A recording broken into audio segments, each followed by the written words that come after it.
Good morning. आपल्याला तर माहिती आहे मी कुकिंगचा जॉब करते, तर आली आहे पहिल्या जॉबवरती. इथे छान ब्रेकफास्ट बनवला होता, तो म्हणजे हेल्दी आणि टेस्टी असा ग्रीन मूग डाळचा पेपर डोसा. तर पेपर डोसा आपला रेडी झाला आहे, दीदीला देत आहोत ब्रेकफास्ट. याच्यासोबत बनवली होती कोकोनटची ग्रीन चटणी आणि चहा दीदीला दिला आहे. त्याच्यानंतर माझ्या स्क्रीनवरती मी माझा यूट्यूब चॅनल मेन्शन केला आहे. प्लीज माझ्या यूट्यूब चॅनलला लाईक शेअर सबस्क्राईब नक्की करा. इथे बनवली होती थाय कढी. ह्याची फुल रेसिपी माझ्या यूट्यूब चॅनलला आहे.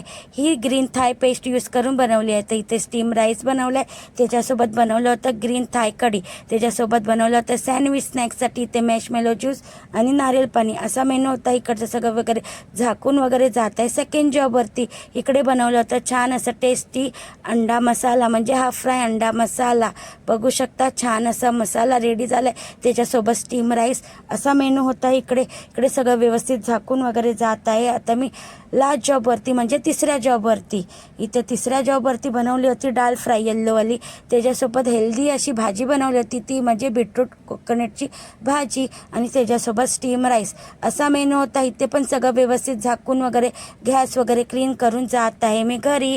तर आजपासून रोज मी तुम्हाला किचनची काही ना काही टिप्स देणार आहे. तर आजची टिप्स ही आहे, कोणतेही तळताना तेलामध्ये चिमूटभर मीठ टाकावे, त्यामुळे पदार्थ जास्त तेल शोषून घेत नाही आणि तेलही कमी लागते. अशी टिप्स होती आजची. तर कशी वाटली माझी आजची टिप्स, किचन टिप्स? तर आजची टिप्स अशा पद्धतीने रोज मी टिप्स देणार आहे. तर आता मी जात आहे घरी. बाय.